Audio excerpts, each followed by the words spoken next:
अगर हम startup ecosystem की बात करते हैं, हम सबको पता है कि एक आइडिया के बिना कुछ नहीं हो सकता है। बट क्या हमें पता है कि आइडिया कितना सेफ है, कितना सिक्योर है? Today we have Saurav Trivedi from Bautic Ventures to tell us the importance of IP rights and why you should go for protecting your ideas today. So Saurabh sir, I really want to thank you to come on our platform to talk about your views on the startup ecosystem today. And I want to really tell you that why I wanted you to be on this platform, because आज की date में मैं जितने भी founder से बात करती हूँ, the very most important concern in the investment segment is कि आइडिया मेरा चुरा लिया ना जाए, या मुझे एनडीए साइन करना है तभी मैं आपको आइडिया बताऊंगा, नहीं तो मुझे मुझे नहीं ट्रस्ट है आप पे. So how do you create that trust in the startup ecosystem now? Absolutely, absolutely. So thanks a lot to ask me to answer these kind of queries. Where I think IP is really important. जहाँ पे हम बात करते हैं, जब भी startup हमारे पास आता है और वो कह देता है कि हमारे पास आइडिया है, आप ना सर एनडीए साइन कर दो. So it's quite difficult from investors mindset कि हर टाइम एक एनडीए साइन करना.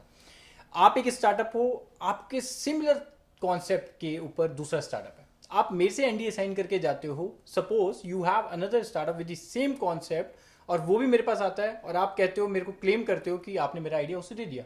सो इट्स नॉट माई रिस्पॉन्सिबिलिटी, मैंने नहीं शेयर किया वो idea. That is why I am not ready to sign non disclosure agreements with startups. But हाँ, जहां पर मैं डीप टेक की बात करूं और technology is really important for your startup और आपके कॉन्सेप्ट बहुत ही टेक्नोलॉजी बिल्ट है, तो वहां पर मैं जरूर एनडीए साइन करना चाहूंगा आपके साथ, ताकि आप भी एक कंफर्टेबल पोजीशन पे हो और मेरे को अपने इनसाइट्स बता पाओ, कॉन्सेप्ट्स बता पाओ और मैं समझ पाऊं कि कहाँ मुझे पैसा इन्वेस्ट करना है. अगर हम देख रहे हैं sir, that we understand that 80% और 90% of the startup comprises of the idea stage only, right? अब यहाँ पे जैसे आपने बोला हम एनडीए साइन करना चाहेंगे बिकॉज टेक्नोलॉजिकल ड्रिवन स्टार्टअप है, it is very innovative. I understand that.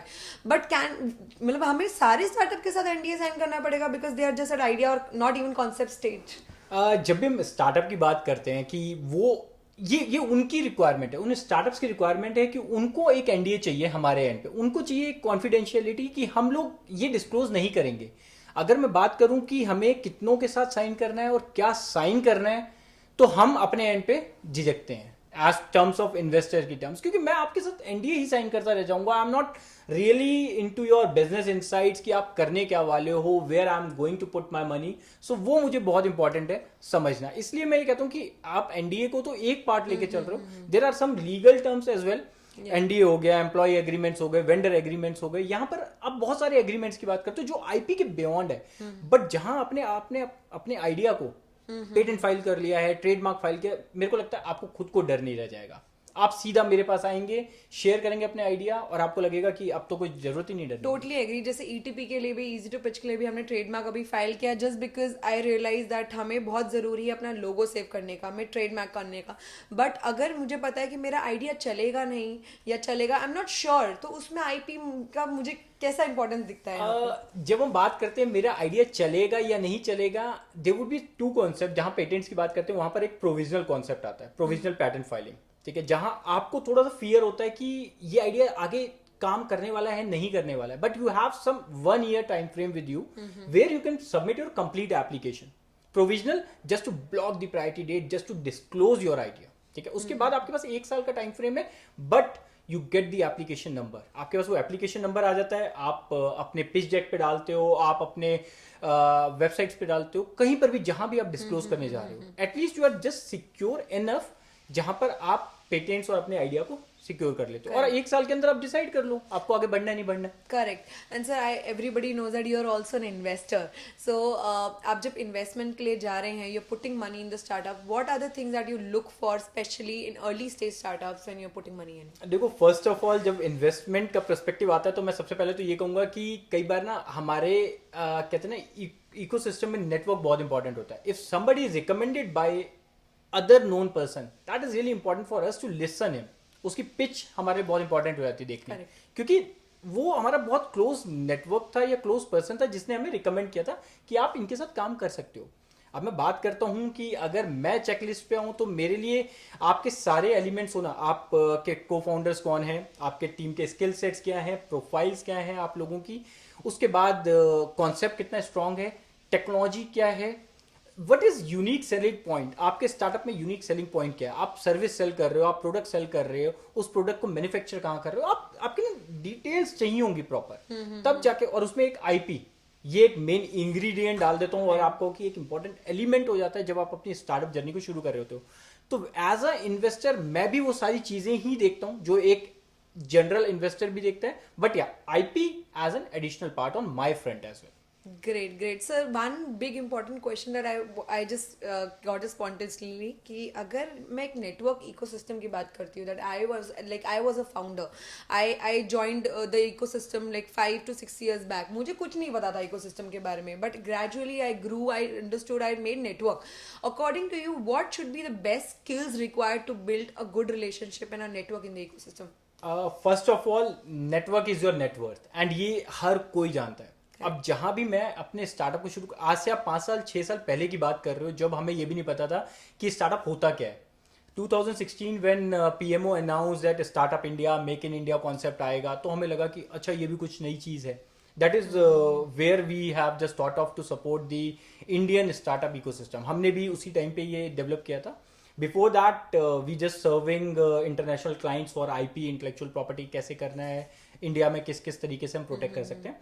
But जब स्टार्टअप इकोसिस्टम शुरू हुआ इंडिया में, तो हमें लगा कि इनको भी वही सपोर्ट चाहिए, क्योंकि यहाँ पर भी एक ही चीज आती है, इनोवेशन। करेक्ट। आपके पास आपका एक इंपॉर्टेंट कॉन्सेप्ट, आप जो करने वाले हो, आपका प्रोडक्ट क्या है, आपका टेक्नोलॉजी क्या है, आपके पास सर्विस लाइन क्या है, ये बहुत इंपॉर्टेंट हो जाता था। सेम मैं अगर बात करूँ कि स्टार्टअप नेटवर्क की जहाँ पे बिल्ड करने की, जब आप अपना स्टार्टअप शुरू करते हो, आपके लिए इंपॉर्टेंट हो जाता है ज्वाइन करना इंक्यूबेशन सेंटर।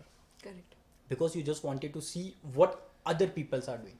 करेक्ट। आप वहां से ना कनेक्शन शुरू करते हो, आपको अपना ऑडियंस पता होता है। अगर मैं बात करूं इजी टू पिच की, तो आपको पता है आपका ऑडियंस है स्टार्टअप्स, करेक्ट। बिकॉज उनको जरूरत है आपके प्रोडक्ट की। अगर मैं अपनी बात करूं तो मेरे को दिखता है कि प्रोडक्ट इंपॉर्टेंट कहाँ हो जाता है, इन्वेंटर्स, साइंटिस्ट, R&D यूनिट्स, जहां आइडिएशन स्टेज पे लोग इन्वेंट करते हैं कोई नया प्रोडक्ट, तो वो मेरी ऑडियंस है, ये मुझे पता है। तो मैं उन तक कैसे पहुंचूंगा? हो सकता है एक कॉन्फ्रेंस चल रही हो, ठीक है, जहाँ साइंटिस्ट लोग अवेलेबल है, जहाँ इन्वेंटर्स अवेलेबल है, मैं वहां कोशिश करूंगा कि एक नेटवर्क बिल्ड हो जाए। करेक्ट। ठीक है, we are working with very prestigious और very what you say probably high net worth clients, ठीक है, जहां पर जिनकी रेपुटेशन बहुत हाई है, और उनके साथ मैं काम कर रहा हूँ। वो लोग इतनी वैल्यू देते हैं आईपी को, और उनके लिए बहुत इंपॉर्टेंट हो जाता है। तो यहीं पर आपके नेटवर्क की बात कर रहे हो, इंक्यूबेशन सेंटर आपने ज्वाइन कर लिया, this is the first step. You identified your mentor, perfect mentor का नेटवर्क भी आपको मिल गया। ग्रेट। आप जितने अपने गुरु बनाते जाते हो, आपको समझ में आता चलता है कि हाँ, ये इसका नेटवर्क है जो मैं लेवरेज कर पाऊंगी, या मेरे लिए बहुत इंपॉर्टेंट है। करेक्ट। इंक्यूबेशन में कौन कौन है, कितने स्टार्टअप्स बैठे, बिकॉज आप उस वाले एरिना में हो, उस इकोसिस्टम में हो जहां पर वो लोग बैठे हैं। करेक्ट। अंडरस्टैंड देयर प्रॉब्लम्स, और जब तक आप उनकी प्रॉब्लम नहीं समझोगे, आप अपने प्रोडक्ट, अपने कॉन्सेप्ट को अच्छे से नहीं दे पाओगे। It's all about interpersonal thing that we are learning from them, they are learning from us. Very true, very true. इसलिए मैं कहता हूँ कि network is really important for you. Attend conferences, learn from people. देखो, learning कभी stop होगी नहीं, और करनी भी नहीं है। अगर आप लर्निंग स्टॉप कर लेते हो तो आपको, मैं कहता हूँ, सब कुछ ही खत्म हो गया फिर आपके पास। करेक्ट। करेक्ट। सर इस पैंडेमिक की वजह से भी नेटवर्किंग में बहुत शिफ्ट आया है, बहुत चेंज आया है। So how do you see this shift and the coming trends in the startup ecosystem? जब इस कोविड और पैंडेमिक सिचुएशन की मैं बात करता हूँ, तो मेरे को ना हर चीज एक अपॉर्चुनिटी नजर आती है, एक नया चैलेंज नजर आता है। आपने कोविड देखा, आपने इससे पहले डीमोनेटाइजेशन देखा था, जी, ठीक है, which is entirely a different thing, but हाँ, था वो भी एक प्रॉब्लम। बिल्कुल। ठीक है, लोग लाइनों में लगे हुए थे, कैश क्रंच था, कैश फ्लो था ही नहीं, कहीं पर करेंसी का इशू आ रहा था। बट एक यूनिकॉर्न बाहर निकल के आया, which you all know as a Paytm. Yes. तो it's really important to identify the opportunities beyond this crisis. अगर कोविड की बात करते हैं, तो आपको पता है आज से पहले यहाँ पर इतने ज़्यादा मास्क नहीं बनते थे, सैनिटाइजेशन ये नहीं बन रहा था, प्रोडक्ट नहीं बन रहे थे इतने ज़्यादा, मेक इन इंडिया का कॉन्सेप्ट ही नज़र नहीं आ रहा था। बट जब ये हुआ तो सब बनना शुरू हो गया, सब ने आइडेंटिफाई कर ली अपॉर्चुनिटीज। अब यहाँ पर बात आई थी एक नेटवर्किंग की कंसर्न की। जितना इजीली आप पहले रीच करना चाहते थे किसी बड़े बिग जायंट को, किसी सीईओ को रीच करने जा रहे थे, वो आपके लिए बहुत डिफिकल्ट होता था। They are just giving you और पास ऑन, बिकॉज उनको उस टाइम वो अपने वर्क में बिजी होते थे, उनका ध्यान नहीं हो पाता था। करेक्ट। बट जब से ये कोविड आया आपने वीडियो कॉन्फ्रेंसिंग शुरू कर दी, आपके पास इतने प्लेटफॉर्म आ गए, जूम, एयर मीट और जितने सारे प्लेटफॉर्म्स थे सब अवेलेबल हो गए, सब व्हाट्सएप वीडियो कॉलिंग करने लग गए. सो मेरे अकॉर्डिंग जिन लोगों से मुझे लर्न करना था वो लोग अवेलेबल थे वीडियो प्लेटफॉर्म्स पे. Agreed sir, agreed sir. जैसे आपने अपॉर्चुनिटी की बात करी, I think the viewers would agree कि opportunity is definitely high, but don't you feel that many misuse the opportunity? Because अब जैसे मैं एडटेक सेक्टर की बात कर रही हूँ, one startup Byju's were there and WhiteHat is there and many many many startup in education startup sector coming up and वो investment race के लिए जा रहे हैं. So don't you feel now it's a saturated right now और in a position की बहुत हो गया एडटेक, बहुत हो गया हेल्थ केयर? जब भी हम स्टार्टअप्स के डोमेन्स को बात करते हैं, स्पेसिफिकली एडटेक, फिनटेक, या हम किसी भी डोमेन स्पेसिफिक में चले जाते हैं, तो हमें ये समझ में आता है कि उसकी रियल रिक्वायरमेंट किस बंदे को है. ठीक है, या मैं उसके साथ टाइप क्यों करना चाहता हूँ, because that people itself achieve that level. उसने वो पीआर बहुत अच्छी कर रखी है, या वो उस लेवल तक रिनाउंड हो चुका है जहां मेरे लिए इंपॉर्टेंट है कि उसको पकड़ना. करेक्ट. पकड़ने का मतलब है, अगर कोई भी बिग जायंट है और उसे पता लग जाता है कि मेरी एक छोटा सा स्टार्टअप जो इस पोजीशन पे पहुंचने वाला है, वो इस पोजीशन पे पहुंचने से पहले ही मुझे उसके साथ उसको साइन अप कर लेना, कोलैबोरेशन कर लेना चाहिए, विच इज वेरी गुड भी. और वो हमारे लिए भी इसलिए अच्छा हो जाता है, जब हम स्टार्टअप्स की बात करते हैं उनके लिए ये तब अच्छा हो जाता है जब वो इन्वेस्टमेंट ढूंढ रहे होते हैं. Correct. अगर उनको कोई बड़ा हाथ मिल जाता है जिसके साथ वो मिलके अपना काम आगे बढ़ा सकते हैं, it's good, there is no harm. But yes, जहां आपको लगता है आप सब कुछ खुद ही कर सकते हो, मैं कहता हूँ ठीक है, फिर कर सकते हैं तो कर सकते हैं. एडिंग टू दिस पॉइंट, जैसे मैंने आपको एडटेक का एग्जांपल बोला, इतने सारे वेदांतु है और भी बहुत सारे स्टार्टअप आ रहे हैं. If they collaborate they can solve so many problem. Because मैं कल ही की बात करूँ, एक सॉफ्ट स्किल वाला स्टार्टअप है, एक हार्ड स्किल वाला स्टार्टअप है. Why don't you collaborate and be become valuable company and solve the problem? True, absolutely. Collaboration is a की टू सक्सेस. मैं जब भी बात करता हूँ, मुझे कोलैबोरेशन तब पसंद आती है जहां मेरे को पता है कि मेरे पास कॉम्प्लीमेंट्री स्किल्स हैं उसको देने के लिए, और वो सर्च कर रहा है वो स्किल्स. तो क्यों हम लोग इतना सारा ब्रांड बनाना चाह रहे हैं डिफरेंट डिफरेंट? ठीक है, जिसकी वैल्यू ज्यादा होगी डेफिनेटली हम उसको स्टेक ज्यादा देंगे, ऐसा नहीं है कि हम नहीं देंगे, बट आप समझ लो आपकी भी रिक्वायरमेंट है, उसके बिना आप आगे नहीं बढ़ पाओगे. करेक्ट. अगर मैं जहां पर हम बात करते हैं ना स्टार्टअप जर्नी की, उसमें कुछ इंपॉर्टेंट एलिमेंट्स होते हैं. तो को फाउंडर एक बहुत बढ़िया एलिमेंट होता है.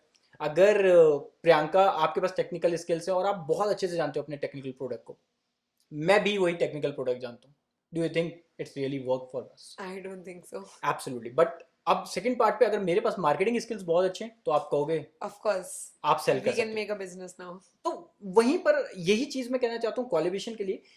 एक स्टार्टअप ढूंढ रहा है वही फंडिंग, और दूसरा स्टार्टअप के पास पैसा है लेकिन उसको रिसोर्सेज नहीं मिल रहा, टेक्निकल प्रोडक्ट नहीं मिल रहा. तो ये रियली इंपॉर्टेंट हो जाता है कोलैबोरेट करना. सो इसमें पिचिंग की बात जब हम करें कि suppose we at easy to pitch ensure that every startup has a story before they go for a funding, right? So what according to you is a perfect story?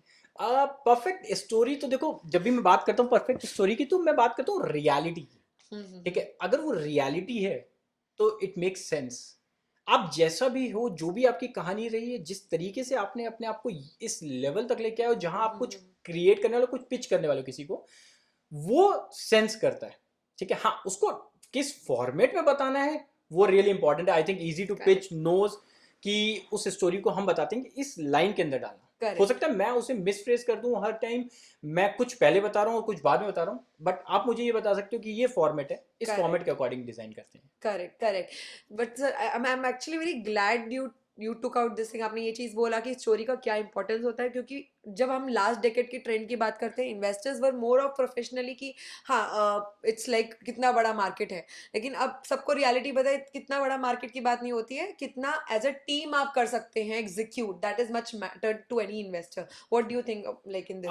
True, absolutely true, कि आप इस ecosystem में, आपको क्या लगता है as an large आप सर्व कर पा रहे हो. अगर आपने एक प्रॉब्लम पिक कर ली, सपोज प्रियंका आपने एक छोटे से वट एवर इंक्यूबेशन सेंटर या एक्सलेशन सेंटर को ज्वाइन किया, एंड आपको लगता है कि यहाँ पर 10 स्टार्टअप है जिनको मैं सर्व करना चाहती हूँ बिकॉज इनकी प्रॉब्लम है. बट आपने वो बड़ी वाली मार्केट नहीं देखी जहां पर हर incubation centre, might be in US, might be in Israel, they required your support because they don't know आपका प्रोडक्ट है क्या. उनको समझ ही नहीं थी कि इस तरीके से भी डिजाइन हो सकता था.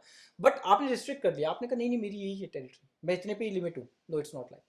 हर स्टार्टअप को या हर जो भी एक नया एंटरप्रेन्योर बनने जा रहा है, उसके लिए इंपॉर्टेंट होता है कि वो आइडेंटिफाई करे उस प्रॉब्लम को लार्ज स्केल पे, अदरवाइज वो प्रॉब्लम है ही नहीं. इसमें इन्वेस्टर्स का पर्सपेक्टिव क्या रहेगा? Is it the team executing that और the huge market that they are serving? जब भी हम मार्केट साइज की बात करते हैं, वी नो, मैं जितनी भी पिचेस देखता हूँ ना, मतलब मेरे पास जब भी आता है तो उसमें ना मार्केट सेगमेंट होता है, मार्केट साइज लिखा होता है, हाँ, और हम कितना पेनिट्रेट करने वाले हैं वो लिखा होता है।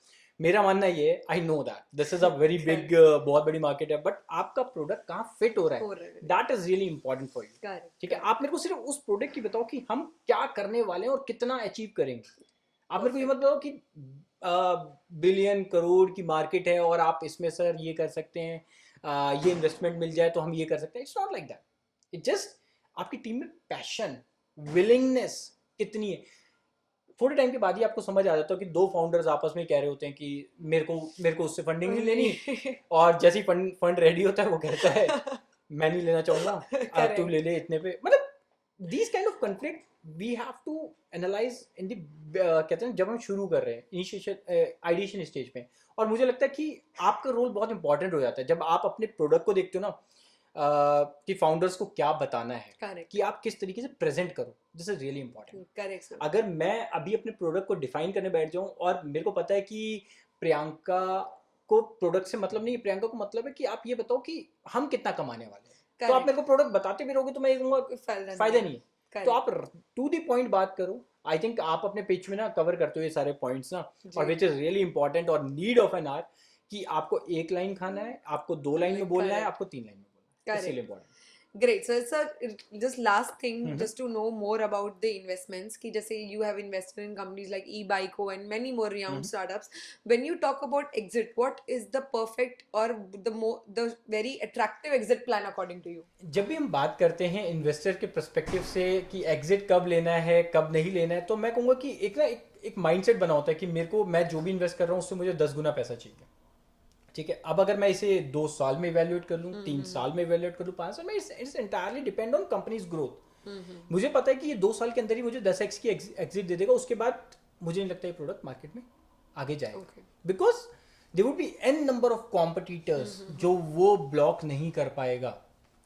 आपको एंट्री बैरियर क्रिएट करना बहुत इंपॉर्टेंट है ना। अगर आपने अपनी, मैं यहाँ पर बात करने लग जाता हूँ आईपी की, क्योंकि अगर आपने एंट्री बैरियर क्रिएट नहीं किया कॉम्पिटिटर के लिए, वो आ जाएगा तो मैं अपनी एग्जिट जो है ना पहले ही लेना चाहूंगा। करेक्ट, क्योंकि मेरे को लगता है कि आप रोक ही नहीं पाओगे किसी भी तरीके से। करेक्ट, तो ये इंपॉर्टेंट होता है इन्वेस्टर के पर्सपेक्टिव से। रेस्ट हर इन्वेस्टर का एक अपना तरीका है किसी भी स्टार्टअप को इवेल्युएट करना और किसी स्टार्टअप को उसके नजरिए से देखना। Correct. Thank you so much, Saurabh, to be here today talking to me, and I'm glad that Easy to Pitch has collaborated for with Boarding Ventures for all the IP related solution for our startup and entrepreneurs. So thank you so much for coming here today, and yes, looking forward to more and more opportunities as you said. Thank you so much. Thank you Priyanka.